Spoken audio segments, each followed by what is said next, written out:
Hey, Pascal, you're muted. Oh, yeah. Good morning. Sorry, we're making you wake up so early on a Monday. Yeah, that's all right. I'll take another nap later. What is your, you mentioned that you're usually kind of a night owl and start your days later. Yeah, because usually, although from Monday morning I stop a little earlier, but usually I can be up like 3, 4. Yeah. But then I'll just be awake at like noon or something. Yeah. Hang on just a second. I'll be right back. Sure.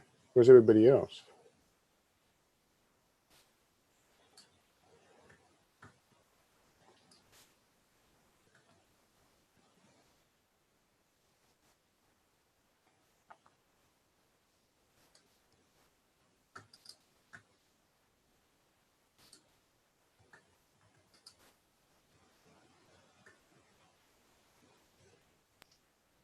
I wonder if Because that's the people are link we having. used last week, but that's not the one where you're using before. Oh, I'm just using whatever is in the calendar.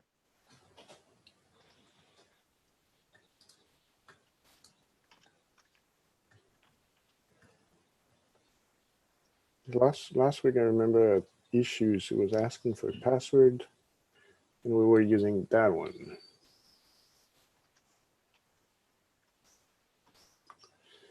Uh,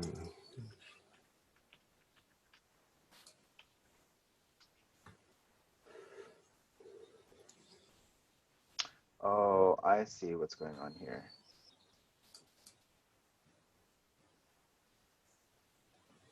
Yeah, I see the other link. Ludo's here. Hello. Good morning.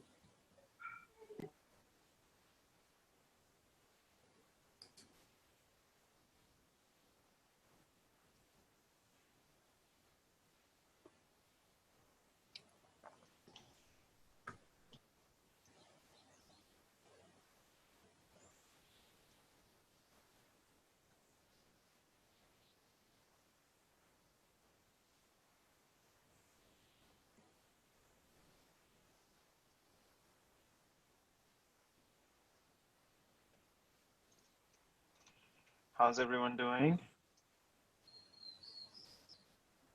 Good. Good, good.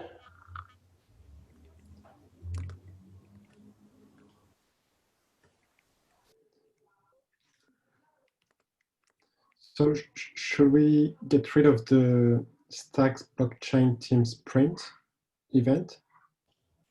Sorry, do you have a separate event on your calendar? I don't Yeah, see. I have two events. I have the Stacks blockchain team sprint, and I have the blockchain team sprint meeting. Oh, I only have a blockchain team sprint meeting. Okay, so I get rid of the other.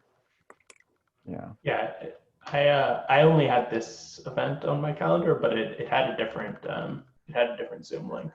Yeah, it has two Zoom links, which I think we can correct. I don't own or I Oh. tried to edit it. I don't know if it reflects on everyone else's calendar or not. Otherwise, I can follow up with Brittany afterwards. I think I saw it get updated to this link. Okay. Should be fine. All right. Well, hopefully Jude will be here soon.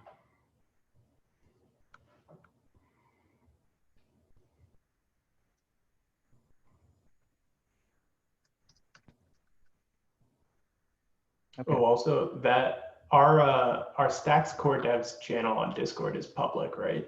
It is. Okay. Yes. Yeah, we should be careful about posting Zoom passwords. Yeah, the link that I posted, unfortunately, I think has the password embedded in it. Yeah. But given that this meeting, is being recorded and is ideally open to everyone, I'm I'm happy. not so worried about like it being open or public or what. I'm Yeah, worried about basically Zoom bombers. I see. Yeah, yeah, yeah. We still do get those more or less. I don't know, 50% of the time that we post a link in one of our public Discord channels. Yeah. Yeah. And Jude, I understand maybe you're feeling frustrated, but I don't own the invite, and I don't really. I mean, short of like letting Brittany know of the issues, there isn't anything that at least I can do. I've tried. On the contrary, the link isn't even on my stacks.org calendar. It's on my blockstack.com calendar. Again, I don't own the invite. Interesting. Yeah, so maybe you can just let Brittany know sort of the issues that you're facing so she can update the invite accordingly.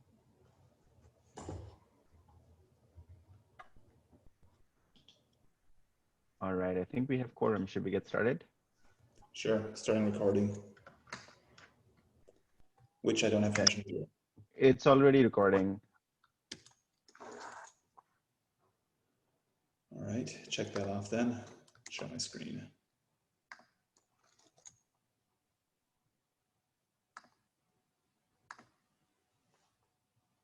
Can y'all see it? Yep. Cool. All right, stalled follower. I believe my PR 1754 will fix this. I think the problem is the HTTP event ID leak that's fixed as part of the PR patch set that addresses 1754. So my recommendation would be to merge that. And I should have that ready in a few hours. I'm just adding the final unit tests that Aaron wanted to see. And also I need Ludo's review on it. And Aaron, I know you took a look at the follower before we restarted it this morning. Did you uncover any new information, or does it just point to the event leak that Jude was talking about? I didn't find any new information on it yet. I would have to take a sort of closer look. Really, all I did this morning was grab a core dump and the data dump and stuff, so I could take a look later on.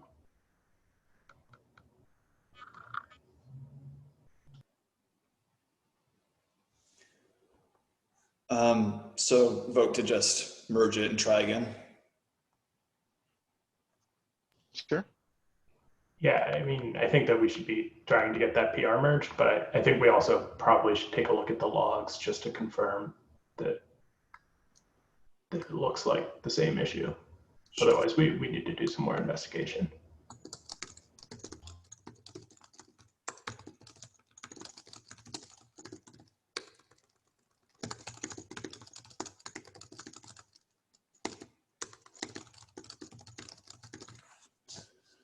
All right, so we'll do that after this meeting then, and then we can go from there. Let's go through the board. All right, review in progress. POX delegation and pooling, is this ready now, Aaron? I think you talked about it on Friday, so I will go ahead and take a look today. Yep. Cool. Ability to build a chain anchored to Bitcoin testnet. I think there's a related issue to this, which is, can we set the first block height to something non-zero? Has that been tested in this PR, Ludo? Yeah, I think it's ready for review. I need to click the right button, but yeah, it's ready for review. Sweet, looking forward. Is this out of draft status as well, Ludo? The more DevX adjustments? I think so. I think I still have a few things to handle. Like I have some requests to handle from Alex. So it's not ready yet, but it could be merged. Like I could address Alex's request in another request. All right, just let us know when you want us to review it. Sure. Cool. Matt, how are we doing on the Stacks 1 to Stacks 2 upgrade? Good, this is ready for review. I did all the changes that you put or like responded to in the comments and had like pretty much all my questions asked. There's one last thing though with testing the actual data file dump at the end of the integration test. I have yet to do that, but besides that, it's ready for review. Cool. I'm just gonna bump the milestone on this just in case there's like multi-days of feedback. Okay. This is good to know though. I'm looking forward to looking at it. Okay, sounds good. This is the PR that I mentioned. I should have this merged today. Did you want to take a look at this, Ludo, or should I just go ahead and merge? I'll have a look. I think I already started reading the code, and yeah, I take some time this morning to finish. Cool. Sounds good. Discussion, structured logging via slog. You want to talk a bit about this, Aaron? Yeah, sure. So pretty much all this PR does is port our logging macros to use slog instead of eprint lines. This doesn't bias that much in the immediate term. Like, it allows us to use a JSON logging front end or whatever back end. I don't know the logging terms, but it allows us to log as JSON, which will be somewhat nice for infrastructure deployments. There. What? I think you cut out there. Oh, okay. So in the immediate term, this would allow us to just turn on JSON logging very easily, which gets us a little something. But long term, it allows us to do structured logs where all of the data that we're shoving into the logs, rather than it being shoved into the message of the logs, would actually be like a JSON field that could be parsed by consumers much more readily. Yeah, there's like an issue to go along with this, I think, that like Jay Wiley opened at some point, but yeah. Why is the test failing? Is there are there new tests? Oh, I think it's cargo format that's failing. My macro did not conform. So. Can you talk a bit about slog RS? Have you taken a look at the crate? I poked around a little bit in it. I mean, it's a lot of macros. Like, there's a good amount of code there, but I don't know. It's one of the more common logging backends that people use. So if they don't use the default Rust log, then they use slog. And it's pretty much the only option for structured logging, unless we wanted to write our own logging backend, which I don't think is a good idea. Okay, I'll take a look at the crates and we'll see if there's anything suspicious in them. Sure. Yeah, I mean, short of any sort of objections or concerns around slog that we can't immediately address, I would be strongly in favor of this. I think our DevOps team obviously would appreciate that, and there is actually material impact on our the infrastructure that PBC operates. It's much easier for our log systems to ingest structured logs than to ingest raw logs and then parse them after the fact. So in terms of our ability to scale the logging infrastructure, this would be super helpful. And I think, you know, other people running and deploying our node will also benefit from this long term. So if we are okay with slog, I would say we should merge this so we have a path forward to incrementally change things. Again, I have to take a look at the crates to make sure there's nothing unsafe happening in there. Okay.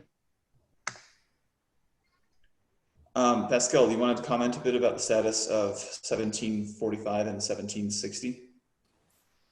Yeah, it's doing what I intended to do. It seems to be working, but it's not helping because I tried with the code against the testnet, and it's still mining some stuff that it shouldn't be mining.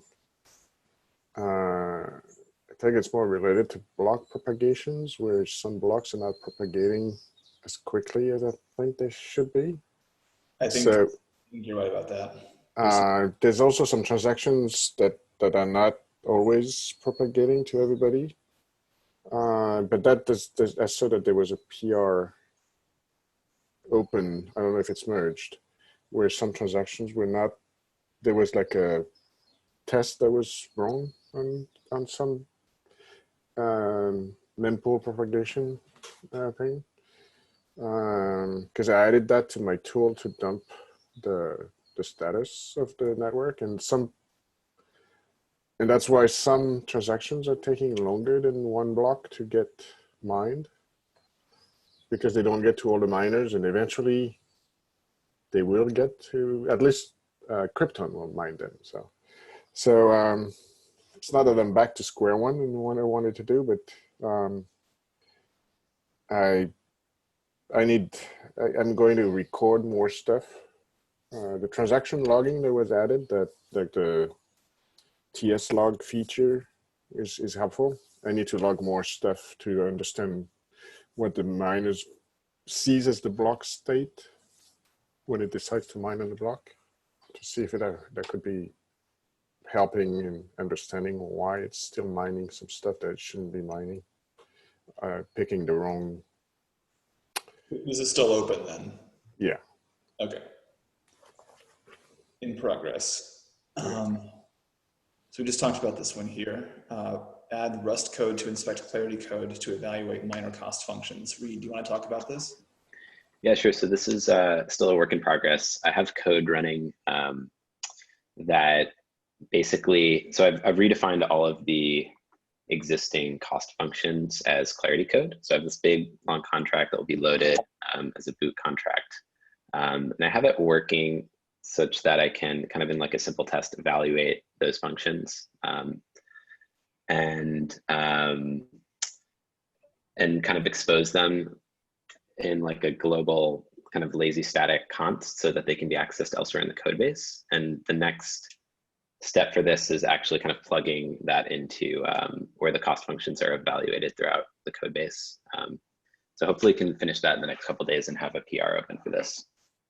Sorry, can you unpack that a bit? You're saying that we're expressing Clarity costs, we're expressing cost functions as Clarity snippets that are now being evaluated by macros like runtime cost. Is that what's happening? So basically, yeah, basically what I've done is like I redefined all of the cost functions. Instead of them being defined using that macro in the cost functions file, they're now defined in a Clarity boot contract.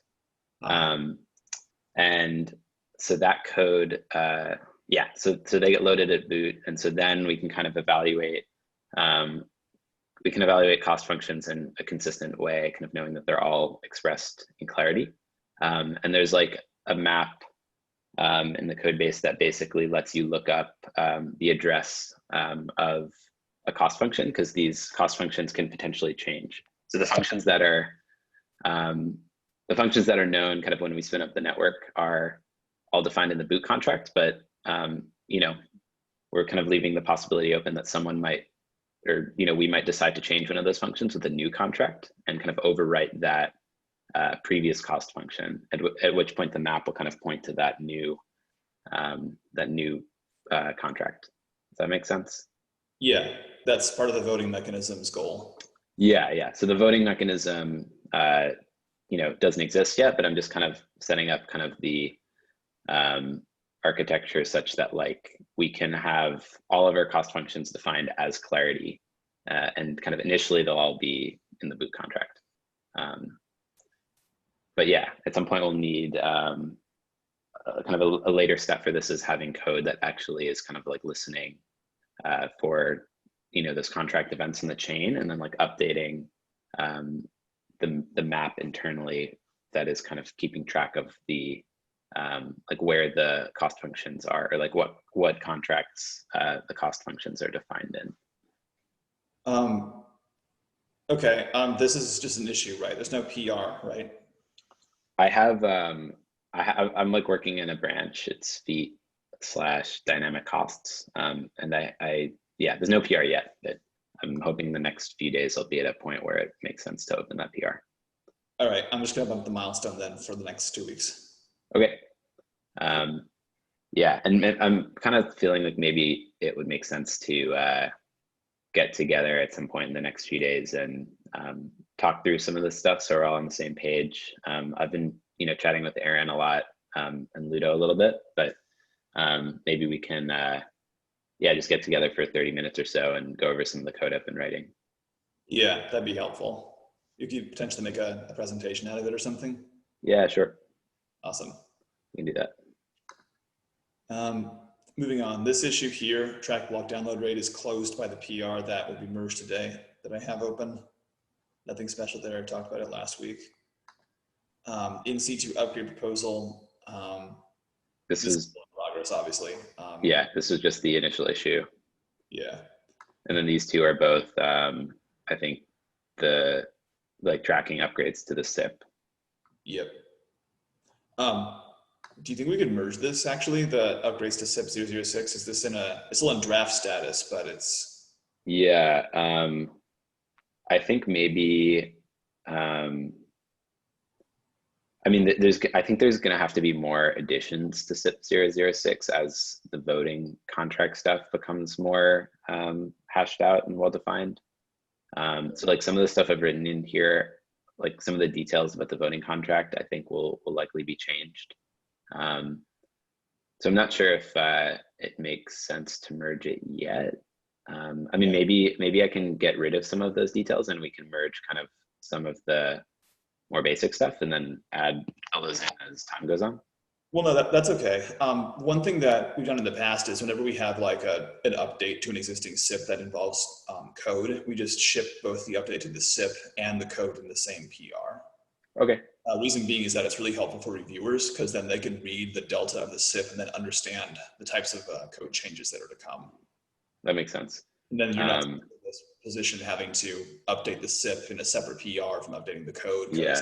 Lord knows, as you write the code, you discover new things that may change the SIP. Yeah, yeah. I'm just thinking that this feature is probably going to be like multi PRs because I don't want it to be like one gigantic pull request. Like I've kind of chunked it out such that like I think this first step where like we're changing the way that cost functions are expressed in the code base from these kind of hard-coded constants to being expressed via a Clarity contract is like one chunk. Then the next chunk could be the code that's, or maybe the next chunk would be the voting contract, and then the next chunk would be the code that's listening for the results of the voting contract. Mm-hmm. Yeah, that'll make sense. So I guess my question would be like, where would the SIP, like, would there be multiple SIP upgrades in each of those PRs, or would they come in the final one, or I don't know. I would personally do it the former way. As I add the new PRs, I add the relevant portion of the SIP as well. Right. Okay. But that's just me. Like I don't have a strong opinion about it. I'm just trying to help you avoid this situation where the SIP top text gets out of whack with what the code does. Right. That makes sense. Okay. I can shoot for that. All right. Cool. Cool. It's all for in progress. Switch over to new issues here, and we can go to the backlog. So Dan just opened this one here. Invalid input leads to a crash.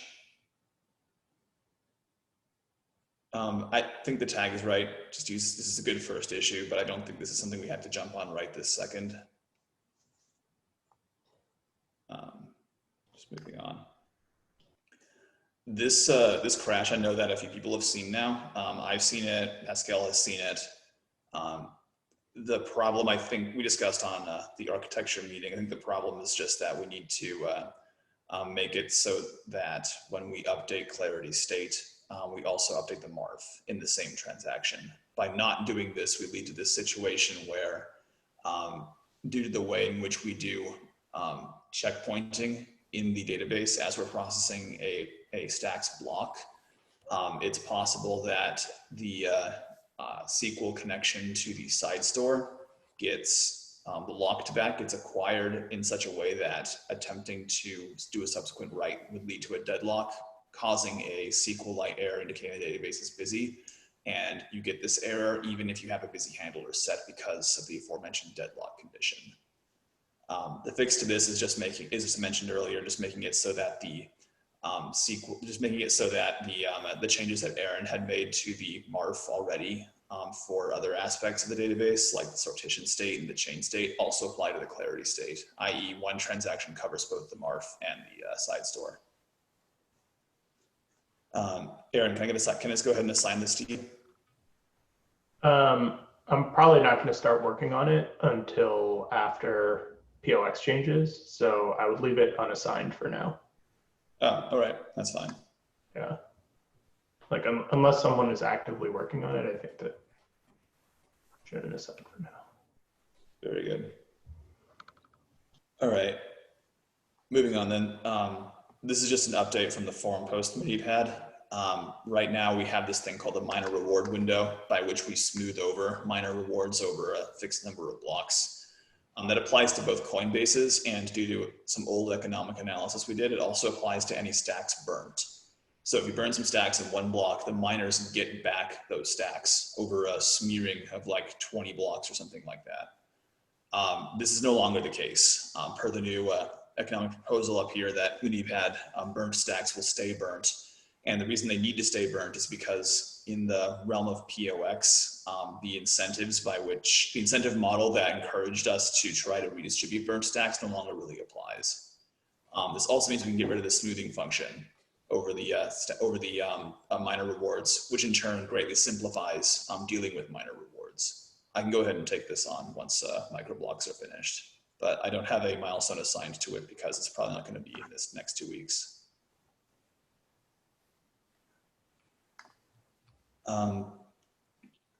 P2P limiting broadcasts for duplicate message payloads. Just in the active testing, I fixed for 1754.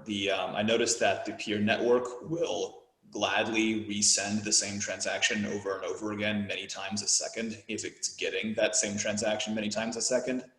This should not be the case. The peer network should detect when it's receiving the same message from many of its neighbors at once, and it should throttle, like don't resend the same message more than once a second or something like that. I'll go ahead and take this on. I don't have a milestone assigned to it but it will probably need to be fixed as part of getting microblocks to work correctly. So I will go ahead and put this for the 19th because I intend to work on microblocks in this coming sprint.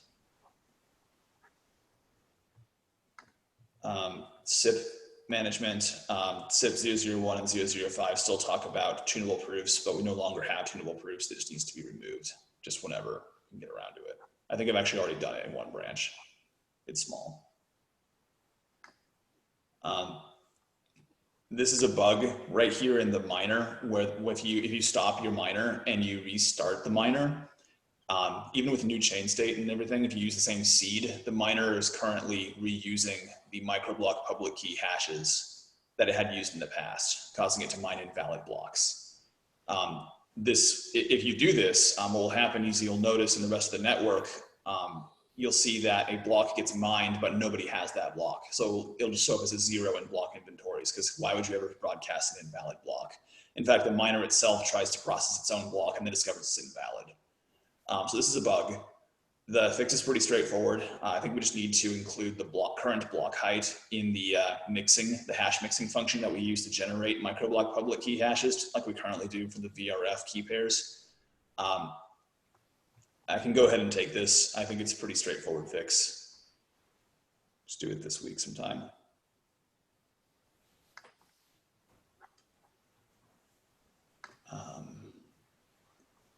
So adding busy handlers, this is part of this earlier issue that cannot be solved with busy handlers, but I noticed when looking to see whether a busy handler absence was the cause of the aforementioned panics, we were not properly setting them on at least the burn chain database. This is actually fixed in 1754 just because it was right there. It's like a one-line change.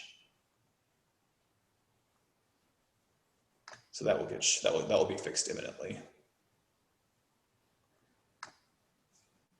All right, this issue here, difficulty building latest master with HTTP types.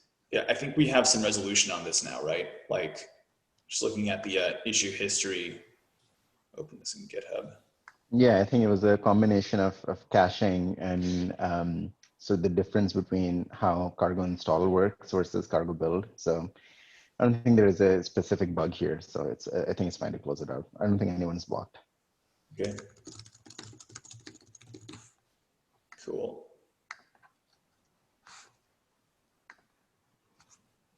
All right. Streamline burn chain block height types. Ludo is absolutely right. We have two representations for block height as 64-bit and 32-bit.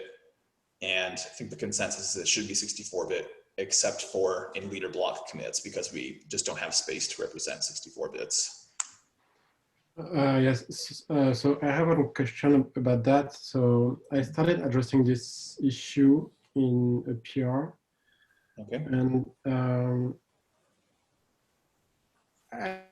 so I think I had some issues with the MARF. Like, is there an impact that you can see on the MARF? Oh shit, you're right. Yeah, the MARF uses 32-bit block heights as well. Yes. Yeah, I would actually have gone the other direction on the block height and use 32-bit everywhere. Okay. Because if we are constrained to 32-bit somewhere, then those extra 32 bits are just being wasted everywhere else, right? Yes and no. The constraint coming from the leader block commit has nothing to do with the leader block commit itself needing only 32 bits, and it's everything to do with the fact that Bitcoin op returns are only 80 bytes. If you're going to live in a world where stacks can run on top of other blockchains, then that constraint is more of an implementation imposed constraint, not a design imposed constraint. I guess like maybe my other question is, why is the MARF 32-bit for block heights? Is there another reason for that? I don't think that they're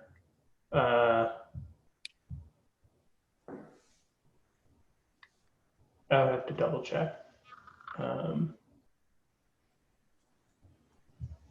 Because they're used for the pointers in the MARF.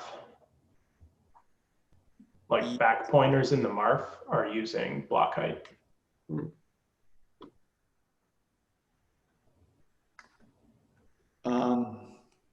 Think. Are we using block height as the pointer inside of a tri-pointer? No, we're not actually. We're using like a node, like a local only identifier. And then in the proofs, that's translated into block height.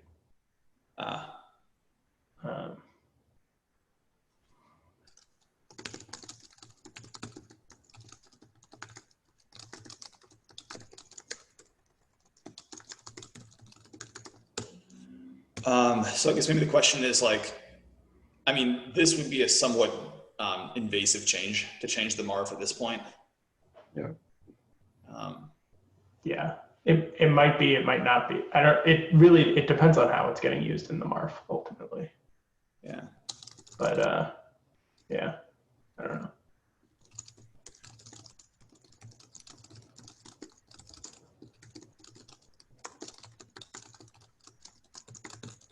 And besides sort of the desire to streamline these things, is there like an actual problem because of this discrepancy that we're running into today?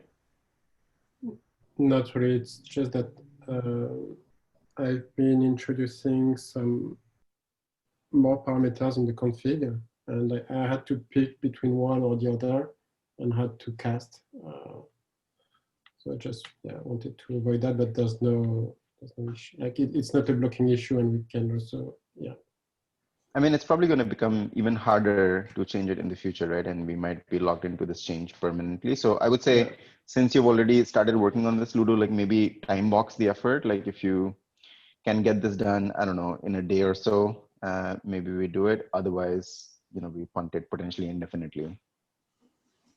Yeah, I have a PR. Okay. I think I just wanted to have like your feedbacks on the MARF impact around Android. So yeah, okay, we can probably discuss that later. Yeah, I'd have to think more about this. I don't remember offhand how that might affect the MARF.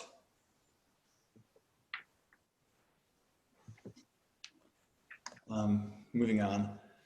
So Alex had this issue, emitting stacking events for unlocks and rewards. I think this is more of just a checklist, but I don't think there's any outstanding problem here. I did mention that unlocks are something that you don't really need events for because you can infer them from when the lockup happens. Rewards we can potentially add events for, like a block gets mined or a block gets processed. You can look at the address that got paid out of that, and that could be part of the like a receipt for the for that block. Yeah, is that okay if can I just add some events to the Coinbase transaction? Would that I think make that's sense? fine. That's actually really helpful if you put that in the Coinbase. Yeah. The sort of like trickiness of it is just that it needs to look at all of the block commits for the sortition, because it's like summing over all of them to get the rewards. Yeah. I'm sorry, can you unpack that a bit, Aaron? You want the event to be address X received Y amount of Bitcoin. Yes. So it's not just the winning block commit that matters. That's right. Yeah. Oh, I see. Yes, you have to look at the entire. Yeah. Yeah. That's true. Ludo, can I put this on this milestone, this sprint Sure. for you? Yeah.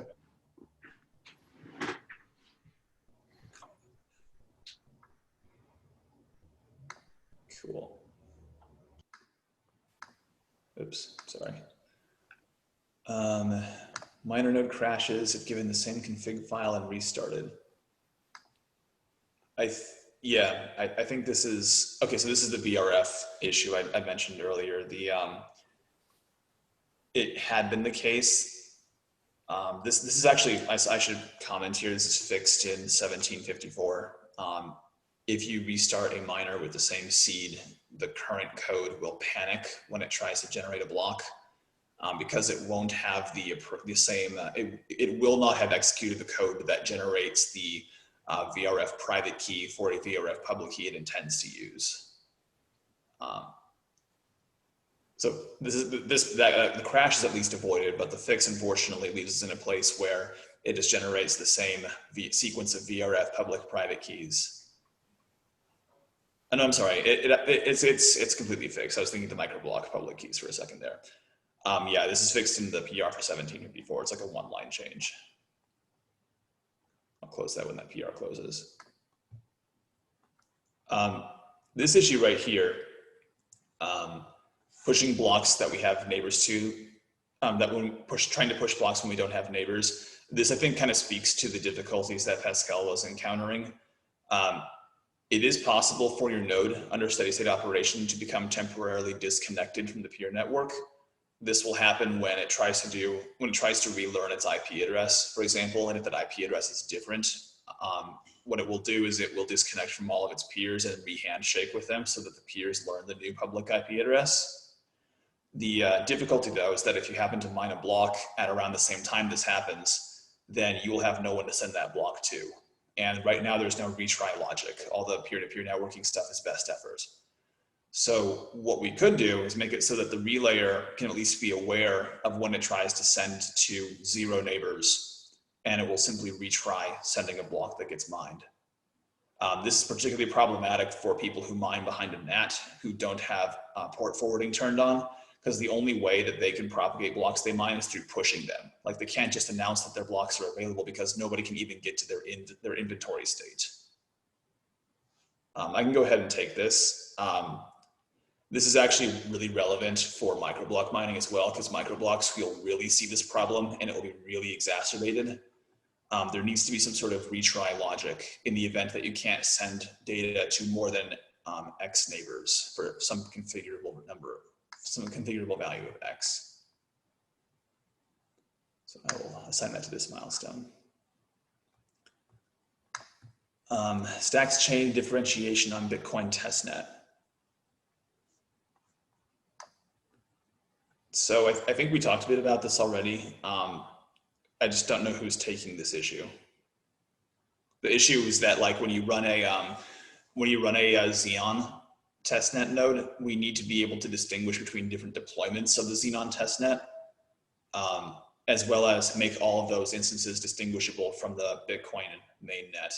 And there's different ways we can do this. We can use a different chain ID field in the peer networking.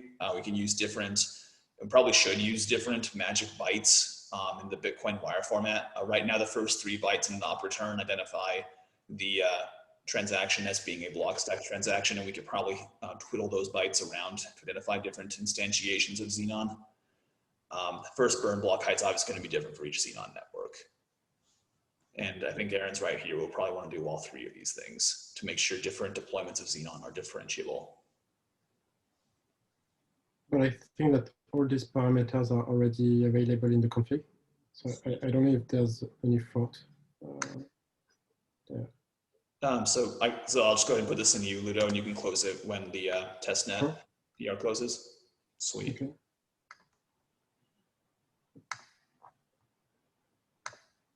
This is fixed in the PR for 1725. If it's the case that a node tries to download a block or a microblock stream from another node and that other node never gets back to it, like the connection just times out, the downloader logic should remember that it timed out and it should not try that URL again for a certain period of time. I think right now it's configured to be 5 minutes. I noticed that when trying to bootstrap a node on the current testnet, it can actually take a long time for the downloader to currently figure out to not talk to this URL because it'll sit there waiting for minutes even, waiting for block data to arrive, and it will keep trying the node over and over again because if it's like one of the handful of nodes that are available to serve blocks, there's a really high chance it'll be selected as the node that gets selected for downloading. The fix for this is like 5 lines of code. It's just adding a list of URLs and a list of timestamps as to when to try them again if they ever end up in that list, and then making it so that the request logic just ignores those URLs if they ever come up. This will be fixed in the feature 1754 PR. Just adding this here. Be close today. This right here, download or re-download, slow to download blocks that are already in flight, is a regression introduced by 1917, which removed the downloader index cache from the downloader, which had in turn been causing, I believe had been causing the miners to stall out in the rare event that the POX fork gets the POX bit vector gets invalidated. This had been something we had diagnosed a couple of weeks ago. By removing that cache, we had also made it so that the downloader logic would not remember that blocks had already been requested, and it would just re-request the same block over and over again until it eventually arrived. The fix for this is to just reinstantiate that cache, but to make it so that cache entries time out, like after like a minute or something like that. So that way it stops it for just long enough to fetch the block. Maybe you get a couple of re-downloads in a very rare case, but at least it's not stopping the downloader from making progress like it happened in the past. So I'll go ahead and put that in this milestone. This is fixed in my PR.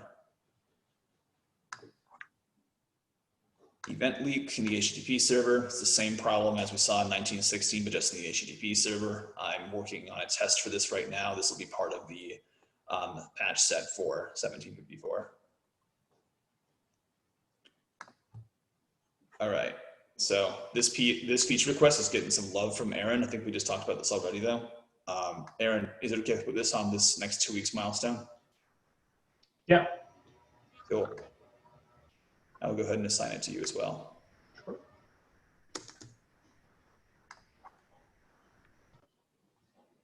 And automatic core dump on Panic. I think we're actually doing this already. I'll double check this before I close it though. These are, I think, older issues. We're already retaining invalid blocks, etc. All right, backlog. Stacker reward does not depend on the amount stacked. Yeah. I'm gonna work on this sprint. It's going to be related. It's related to the reward thresholds and stuff like that. So like the reward addresses and reward amounts are going to be returned to the core node from the Clarity contract. And then the core node needs to do some work to determine how many times each address in that set should be included in the reward cycle. Oh, I see. We're not sampling the reward address enough times or the right amount of times. Right. So like if I stack like 7 times the amount of the stacking threshold, like it only gets included once. Ah, oops. Okay, yeah, that makes sense. Yeah. All right, this issue. Oh, someone hearted this. Thanks, Pascal. So there's a really stupid one-line bug in the relayer logic for transactions that right now is causing the peer network to DDoS itself to death. When you store a transaction, you should not relay it, but it is currently relaying it nevertheless. Oops. This is fixed in 1754. It's literally a one-line change. I even commented right here, this is the problem. This should be false. If you have the transaction, don't send it again.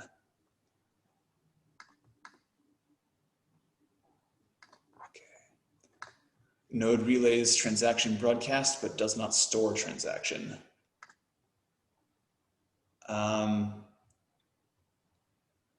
So we have the log files for this. I took a look at them.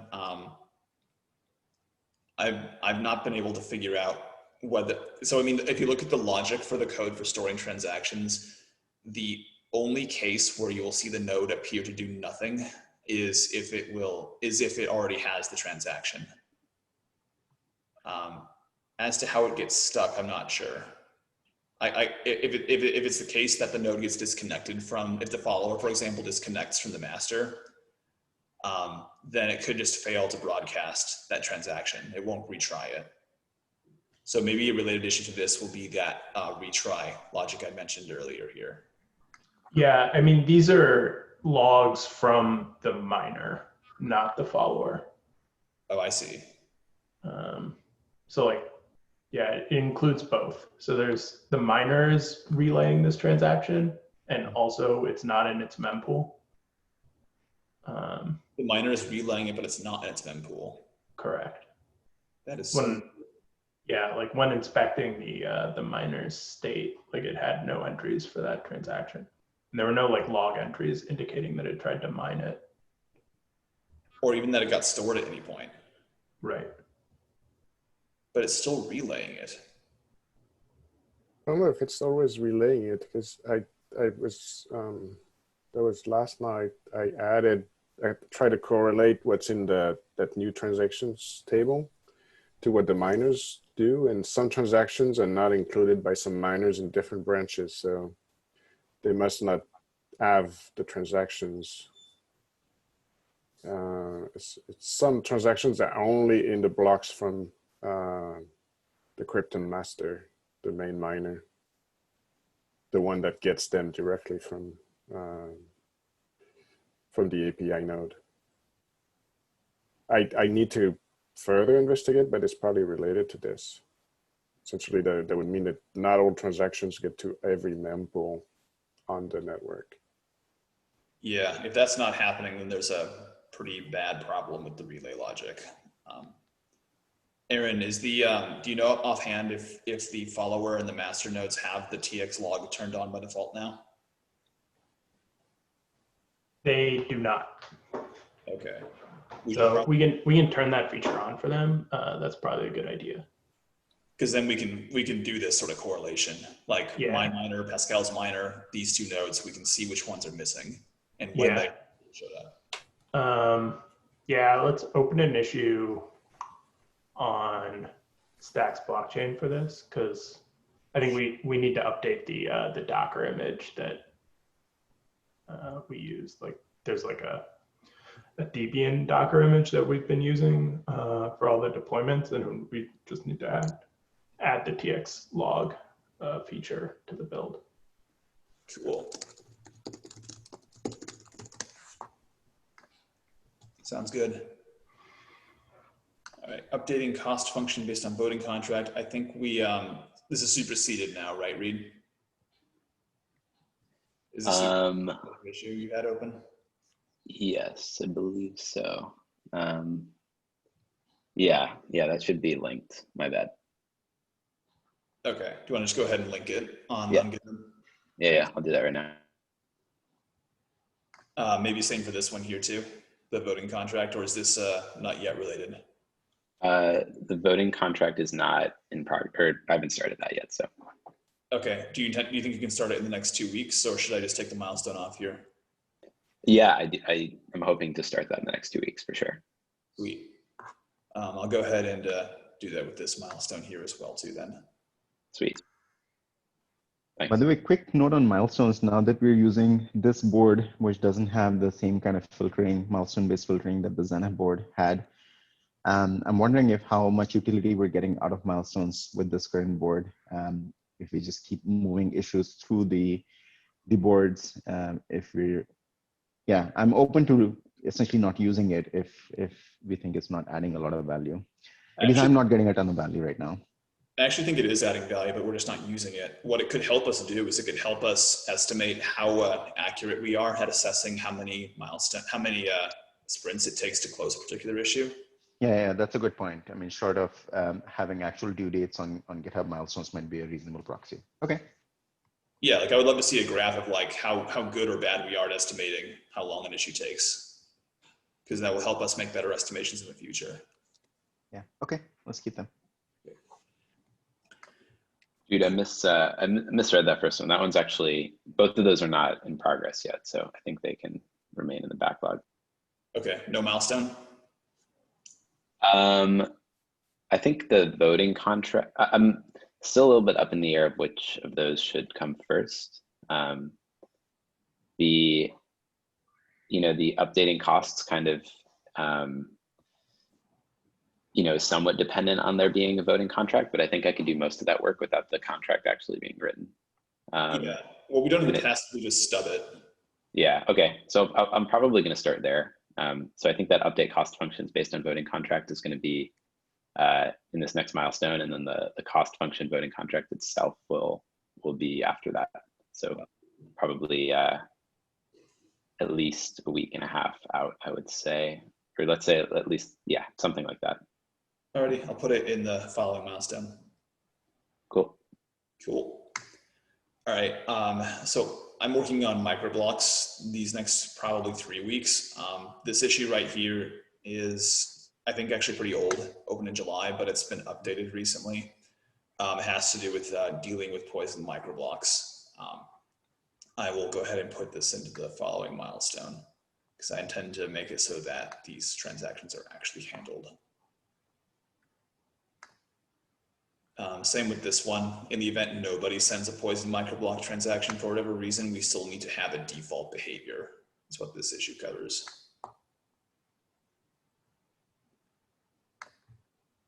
Oh, this is really backlogged. Is this still happening, Eskel?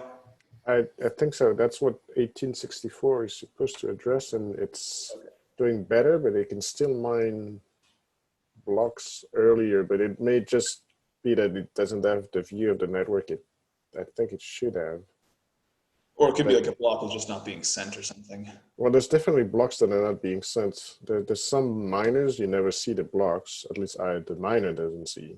I don't know what the master node sees, but they never get to my miner. At least they never get to the staging table. So that means they might have been rejected at some point, but I don't get that information in the miner. Alrighty. This is still open then. And then there was some weird stuff happening on that pass round where essentially the network fragmented. Yep, that happens. Where it stopped getting any blocks from the main node, but from some other nodes, my miner was still getting blocks. So. Okay, so that's still a work in progress, and we just need to start gathering better data. Yeah. Moving on to this POX issue, delegation semantics in SIP 007. I think this can be closed now. I think this is actually addressed by Aaron's current stacking PR. I think it gives a good solution for how much power delegates have, how much agency they have, and how they get registered. There's a separate track for registering delegates now. Delegates have much more fine-grained agency as to when they can do an aggregate stack for a POX reward address versus when they can lock up people's tokens. And that leads to a very wide design space for delegators, which is great. When it comes to stacking control, again, that's something that's a distinct operation now for delegates, and delegates can be smart contracts. And in fact, the system that Aaron's proposing does a really good job of making sure that only the user's designated smart contract can act on its behalf. So I can just go ahead and close this. So I think we have clarity on this now. Yes, I think so. I think that we probably still want to start a almost like documentation / SIP issue, because like my PR, it's got like code comments and all sorts of stuff like that, but like it doesn't have the kind of specification or documentation that the SIP probably should have. Okay, so I'll leave it open then, and we should just make a note to update SIP 007 with answers to these questions. Yeah. Cool. On Bitcoin stacking operations, are you handling this, Aaron, or should I handle this? And then you said you wanted to handle the POX stuff, so. Yeah, so what I would say is like, this is probably still backlogged. Okay. Just because, so yeah, the like order that I'm going through the POX stuff is I'm going to try to get all of the behaviors that we want enabled first through the smart contract, and then try the Bitcoin stuff. So I'm not sure if this is going to get handled in this sprint, but okay. Do you want me to just clear the milestone then? Come back to it? Sure. All right. BNS stuff. Are we going to do, I guess maybe the first question is, are we still going to do this? Do we want to have a registrar trait for namespaces? Can it be a V2 maybe? Or maybe can we come back to this when Atlas is secured? Yeah, sounds good. Zone file storage. Ludo is working on this. Do you think you can get it done in this sprint, or do you want to put it in the next sprint? The goal is to have this ready for the sprint. Cool. Off-chain name database, is that going to happen as part of this, or do you want to work on this after we have a zone file propagation?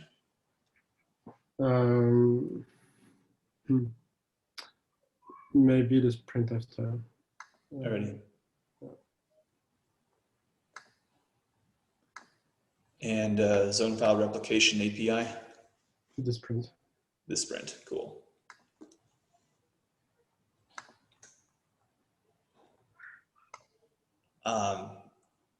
This I'm just going to leave unsigned because this is the on Bitcoin stacking operations. I think we've agreed now on the reward cycle window. So can I go ahead and close this, or should I just leave it open until we have it in SIP 007?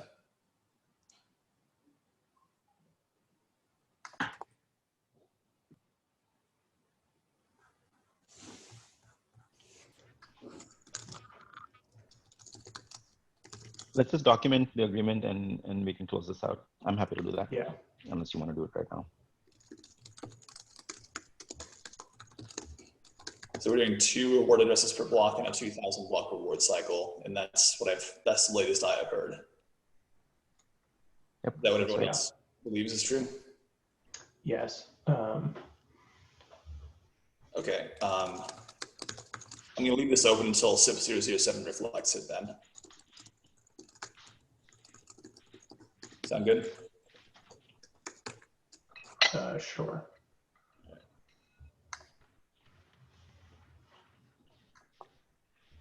Awesome. We're at the end of the backlog, and we are at time. Is there anything else? Is there anything in new issues that's urgent or needs triaging right away?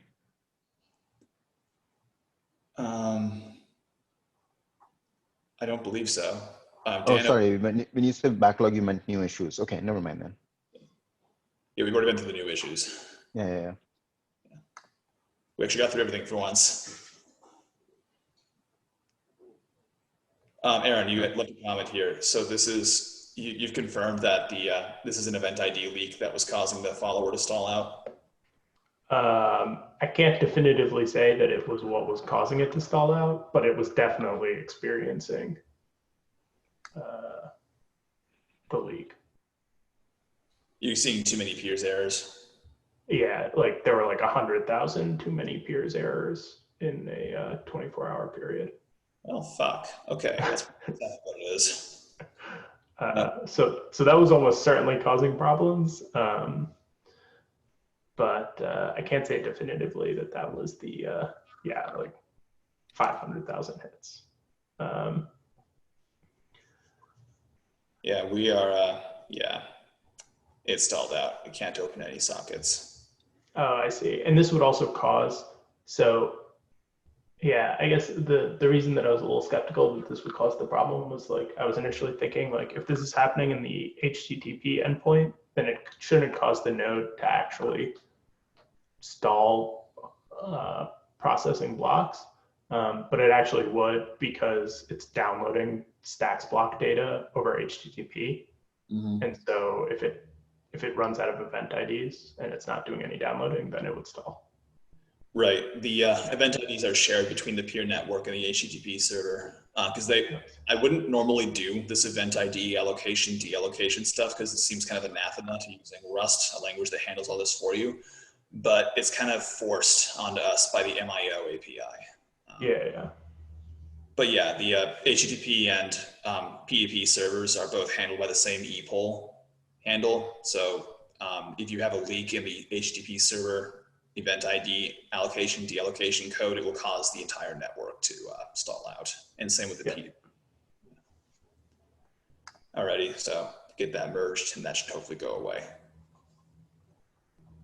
Go ahead and stop share. Cool, is there anything else?